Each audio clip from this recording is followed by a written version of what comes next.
Ici Nelson Roberge pour le podcast Les Assemblages d'idées. Je suis avec Leonardo des Affaires Brassicoles. Bonjour tout le monde, ça va bien? On est au La grande équitation de Montréal.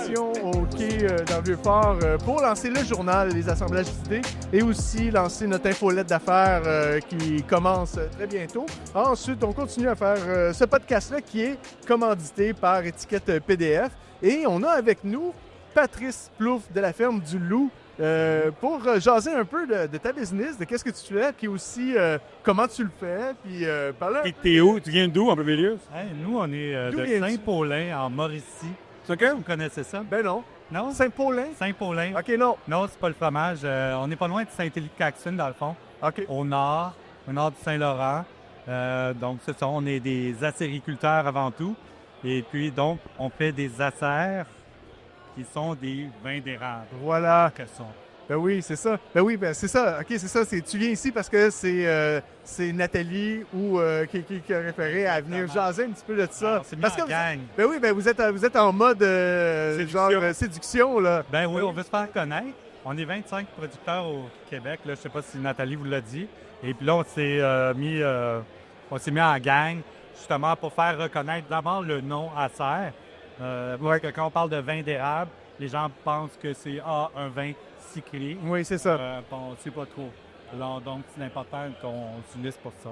Puis avant de rentrer dans cette production-là, ben, d'où tu viens? Puis la ferme du Loup, comment vous êtes arrivé à commencer? Ça fait combien de temps que vous avez commencé à en faire? Ou est-ce que vous faisiez d'autres choses avant? Ben écoute, la ferme du Loup, moi, j'ai acheté ça en 2005. C'est une érablière. Je connaissais rien dans le vin. Je connaissais beaucoup dans le vin, mais rien dans l'érable. Ouais. La sériculteur, sûr, je connaissais pas ça.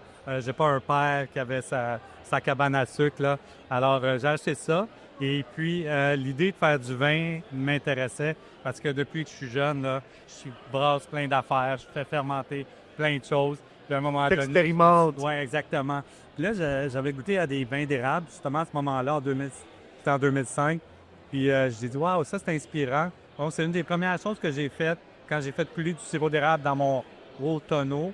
Bien, c'est faire fermenter, mettre de la Ah oui, hein? truc là-dedans, oui. Puis le résultat était comment? Ben, Le premier, habituellement, le écoute, premier, c'est c'était- la merde, mais je te dis ça de même. Non, non, parce que j'avais déjà de l'expérience. OK, OK. J'ai commencé à 15 ans, là, je faisais de la bière Ah ben oui, c'est ça. pour plaire aux filles, tu vois, puis avoir des chums.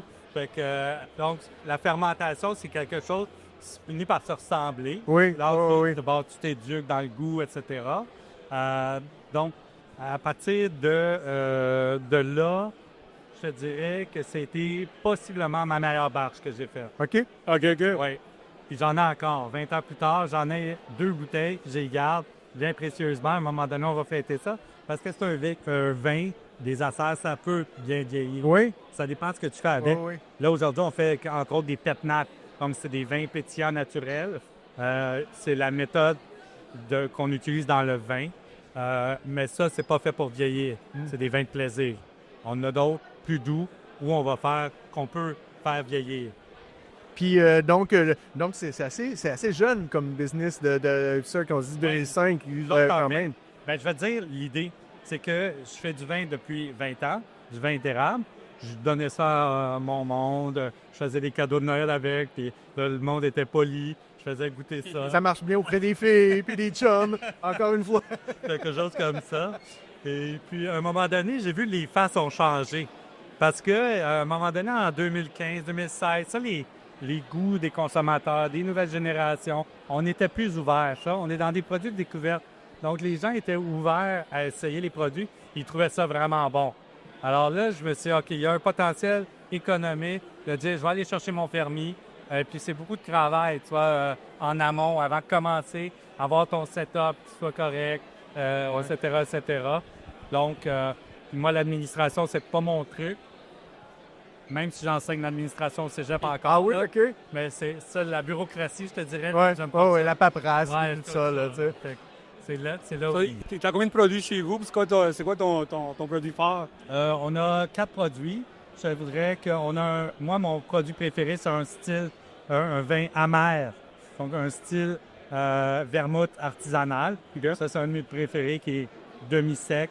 On a également un Pet Nat, un vin pétillant naturel qui est très, très populaire. Puis un gros vendeur, c'est toujours le classique, doux, un vin sucré, final érable, avec un peu plus d'alcool qu'on prend en apéro. OK. Ça, c'est des classiques. Comment de se lancer, là, parce que bon, tu as commencé à en faire il y a 20 ans, ça s'est repris, commencer la business pour vrai un peu plus tard, mais de se lancer en business là-dedans, c'est quoi peut-être les défis, il y en a 1 million de défis là, quand tu te lances, là, mais que tu reverrais maintenant que tu as fait, parce que tu as quand même appris à faire la boisson, tu as appris à tout ça, t'enseignes un petit peu, tu sais, c'est ça. Fait que, mais ça, qu'est-ce que tu ferais différemment au début quand tu t'es lancé là-dedans? Bien, c'est ça. Le processus, c'est qu'avant d'investir ton temps, ton argent, puis de dire que tu vas pouvoir avoir des revenus de ça, il faut que tu sois sûr un peu de ton affaire. En tout cas, pour moi, ma personnalité. Et puis, j'avais les reins assez solides dans le business. Excuse-moi, c'est ma blonde qui essaie d'appeler tout à l'heure. T'es où? Et puis, donc, on était... Tu disais que tu avais les reins assez solides dans le business, dans le sens que tu avais un bon fonds de financement. La financement était là pour le sirop d'érable. Okay. On avait déjà des marchands. Donc, on n'est pas parti de rien non plus. Partir de rien, à un moment donné, c'est... tu peux le prendre si tu veux. Ouais, excuse-moi, on est occupé. Ouais. C'est ça la beauté du live. Ben oui, hein? C'est pour ça qu'on aime ça aussi, les podcasts. Je vais lui demander. Un matin, elle a besoin de bouteilles de vin. Ah oui, c'est ça. On dit des affaires. Fait que c'est ça. Fait que la façon que tu te rendrais différemment. Parce que là, t'as rien de différent. Tu dis, t'as bien fait les choses tranquillement, à savoir ton produit et tout ça, mais... En fait, c'est pour ça. Moi, c'est ça. Ma leçon, c'est que je ferais rien différemment. Je trouve que ma leçon, c'est de ne pas être... Ça, t'es tout le temps 20 high là, quand tu parles. Genre, ouais, je vais battre le monde entier. J'avais assez d'expérience pour savoir que développer un marché, ça prend du temps. C'est du temps. Ouais. Faire déguster au monde. C'est tout ça qu'il faut que tu fasses. Il faut que tu ailles à la rencontre des gens. Il faut que tu sois humble. Parce que les gens ne sont pas obligés d'aimer ton produit. Puis même moi, j'ai le droit de le critiquer. Puis plus je le critique, si je veux avancer. C'est important, ben oui. Ouais, c'est ça. Oui. C'est ça. En fait, les erreurs à ne pas faire, c'est ne pas être trop ambitieux trop vite. À moins d'avoir $1 milliard et tu veux devenir millionnaire, là, il n'y a pas de problème. Tu vois? Là, tu peux investir comme tu veux, tu peux faire des erreurs comme tu veux. La ferme du loup, est-ce que c'est de l'agro-tourisme? Là, on va pour chez vous boire, manger? Oui, on commence à faire de l'agro-tourisme parce qu'effectivement, d'abord, on a beaucoup de touristes européens. Ouais. Et puis, qu'est-ce qu'ils veulent tous voir, les touristes européens, quand ils viennent au Québec? C'est de l'érable. Ben oui. Alors là, on les intéresse à ça. Je dirais que s'il y a un emballement là, face à ces nouveaux produits-là auprès des touristes français qui sont ouverts. Donc, on n'a pas le choix de faire de l'agro-tourisme également. On n'a pas le choix, mais tu dis ça comme si c'était un problème ou c'est pas vraiment ce que tu voulais faire? Personnellement, non. J'aime ça aller dans les boutiques, j'aime ça aller dans les restos. Donc, ça prend un mix de tout. Il faut que tu sois dans les restos, dans certaines bonnes tables, phares. Ensuite, il faut que tu sois dans les boutiques quand les gens veulent avoir ton truc. La stratégie aussi, on veut être sur Internet, même si c'est très difficile de livrer l'alcool au Québec, et vous savez, surtout les producteurs artisanaux. Donc, mais on n'a pas le choix, on investit là-dedans quand même. On investit dans notre site Internet et puis on poursuit là-dedans. Les marchés, c'est facile, c'est là où on peut rejoindre les gens. Toi, t'es chez Avril, tu avais comme ça? Avril, non, pas encore. Good. Non, je dis pas encore. En fait, on est plutôt dans les petites boutiques spécialisées. Ouais. C'est là que ça marche le mieux. C'est la même chose dans les restaurants. Quand tu as un produit qui n'est pas très connu, ben, ton ambassadeur, ça va être le sommelier. Si lui, il tripe sur ton produit, si lui, il aime ça, c'est chanceux. Il n'aura pas peur de décevoir son client. Tu vois, le sommelier veut faire plaisir. Donc, s'il sait qu'il va faire découvrir quelque chose et que la personne... Donc, nous, on va travailler beaucoup avec les sommeliers pour faire aimer notre produit. Et là, bon, j'arrête pas de revenir sur le fait que ça fait pas longtemps que tu fais dans le business, mais quand même, qu'est-ce qui est plus important dans la croissance à partir de maintenant? Est-ce que c'est dans votre production? Est-ce que oui, il faut faire connaître, il y a l'éducation, il y a le marketing, mais à tous les niveaux, il y a tout le temps quelque chose. Tu sais, c'est pas juste de vendre. Tu sais, fait que, Ça a fait- toutes les quatre. mais il doit y en avoir un plus. Il n'y en a pas un, ça va non? tout ensemble. C'est comme une machine que tu montes. C'est-à-dire que le marketing, c'est beau. Si ça vend, il faut que tu produises. La production, il faut que tu sois stable. Il faut que tu suis toujours comme là. Moi, j'ai déjà mes culs que j'ai achetés pour quand je vais grossir. Tu vois? Alors là, il faut acheter à l'avance. Ah, qui sont là, qui attendent, ça, si tu veux qu'ils montent. ta croissance pour Oui, ok. c'est ça. Donc, j'ai construit une nouvelle... Parce que si tu veux que t'as pas le choix, là, tu sais. Ouais. Pense à ça. Donc, la production, stabiliser la production, augmenter ta production. Ensuite, ça vient avec l'augmentation du nombre de fournisseurs.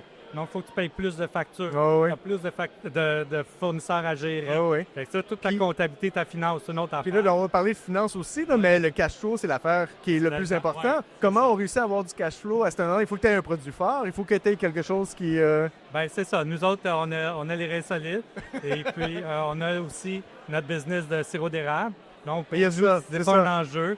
Puis, je pourrais très bien, si je veux, par exemple, parce que faut distinguer ton cash flow, c'est du court terme. Mm. Mais si tu dis que je vais faire vieillir du 10 ans, mets pas ça sur ton cash flow. Non, c'est Tu vas ça. faire un prêt. Mais Oui. ça, c'est à long terme.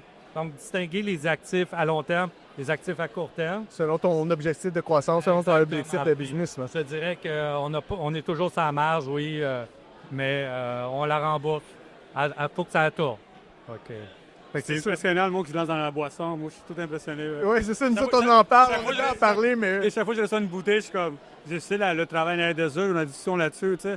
Côté marketing, design, tout ça, c'est pas l'importance du design chez vous, tu sais. Écoute, Le design, c'est fort. Là. Nous, c'est ce qui fait notre réputation, notre identité. On a travaillé avec la firme Paprika Design. Oui, on Ils sont- connaît bien. Tu les connais, Ah hein? ouais, ben ouais. Ils sont hot. Et puis, ils ont gagné avec notre design là, plein de prix à travers le monde. On était dans des magazines chinois, des magazines allemands. Tu sais, j'en revenais pas, tu sais, notre petite affaire. Et puis, donc, c'est ça. Donc, ça, c'est important. Dans le monde du vin, tu te distingues comme ça. Mais ensuite, c'est pas juste une étiquette. Là. Après ça, il faut que ton produit suive.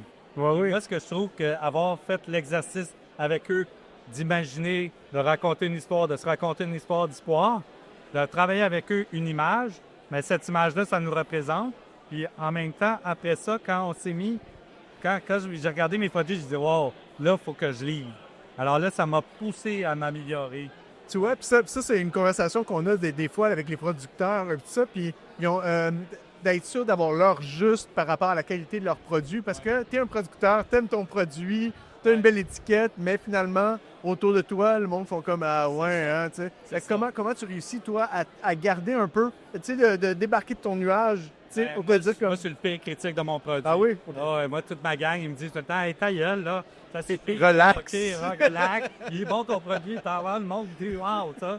Fait que c'est ça. Donc, c'est d'être humble, puis de dire que, tu sais, du vin, là, c'est pas grand-chose de l'envie. Ça, de l'alcool, là, c'est pas grand-chose, là. Tu sais, tu prends des affaires, tu fais commenter ça, tu sais, quelque part, là, Ouais. beaucoup de hype autour. Il y a eu beaucoup de synopes, là. Binage, Là, oui, oui, avec le temps. c'est un groupe... Ouais, dans tous les milieux du vin, C'est oui. ça, en Europe, c'est pour ça, hein, ils sont en train de tomber. C'est slacker ça, là, ouais. Oui, parce que là, les nouvelles générations n'embarquent pas avec ça. Donc, c'est un produit d'artisan qu'on a. Et puis, il peut avoir des imperfections. Si tu peux l'aimer, tu peux ne pas l'aimer. Mais nous, on travaille avec du cœur, avec de la Quand tu fais pas un foie, t'es correct. Tu vois ça. Quand tu dis quoi? Tant que tu fais pas un foie, t'es Ah, correct. bon. Comme ça. C'est quoi qu'est-ce qui s'en vient pour vous autres? Qu'est-ce qui s'en vient? Qu'est-ce qui s'en vient? 2026. 2027, là. 2027. 2027. Puis là, on sait que tu étais en croissance, vu que tu as tes cuves qui attendent. tu sais. Oui, ça c'est sûr. Ça c'est sûr. On veut faire vieillir notre vin. Ça, c'est une chose qu'on n'a pas réussi à faire encore. Donc, pour garder justement des inventaires, puis faire, c'est un vin qui vieillit très bien dans nos vins doux. Ensuite, c'est d'explorer, continuer à explorer. Je pense pas mal fier de... On pensait faire des scripts, donc diminuer le taux d'alcool. Là, j'ai des idées aussi, faire fermenter des trucs comme avec des levures qui produisent très peu d'alcool. Tu peux faire fermenter un peu dans le style des kombucha. Au lieu de mettre du thé, tu mets des produits de ton terrain, comme des mûriers sauvages, des framboisiers sauvages. Ça a du tanin, ça. Ouais. Vous avez la capacité de nourrir des levures. Donc, pour faire des produits un peu sans alcool, mais secs. Si tu fais les spritz, est-ce que la canette s'en vient dans pas long? C'est quelque chose qui t'intéresse? Ouais. Parce que le spritz, c'est pas mal ça, tu sais. Ça, ouais. Moi, je le prends en bouteille. Ça serait encore toute ma gamme. Bah, Ça fait une combinaison. Puis, parce que c'est plus simple pour nous. J'aime moins la canette. Puis je pense que ça a fait son temps. Puis, même si... Mais j'en vois de plus en plus du monde, c'est la canette bien sûr, mais je vois du monde qui met du spritz, du monde des affaires comme ça en bouteille. De plus en plus, je vois ça. Oui, c'est ça, là, je m'en vais en bouteille. Hein? Moi, je continue à ça, puis je trouve que le hype de la canette là, est comme passé déjà. Quand c'était SAQ, nous autres, on dit, ça, c'est trop tard. Et puis, donc, le spritz, ça sera en bouteille. Puis peut-être pour baisser le prix aussi, ce que je pensais faire, c'est peut-être carbonaté, comme on fait avec des bières, des trucs comme ça. Parce que si tu ne te casses pas la tête, tu es là le midi, tu prends un petit truc léger en gang, une bouteille à 4, là, 7 degrés d'alcool. C'est très bien. Ouais. Hey, merci beaucoup, Patrice, d'être venu nous super, jaser d'un peu ben, tout ça. merci. J'invite tout le monde à s'inscrire à notre infolette Les Assemblages d'idées. Trouver le journal si vous le trouvez en quelque part. bien sûr. Envoyez-nous de l'alcool, oui. Puis, continuez à dire que le podcast, c'est commandité par Étiquette PDF. Et merci beaucoup. Puis ça va être un plaisir d'aller déguster Je vous invite d'autres les gars, produits. quand vous voulez.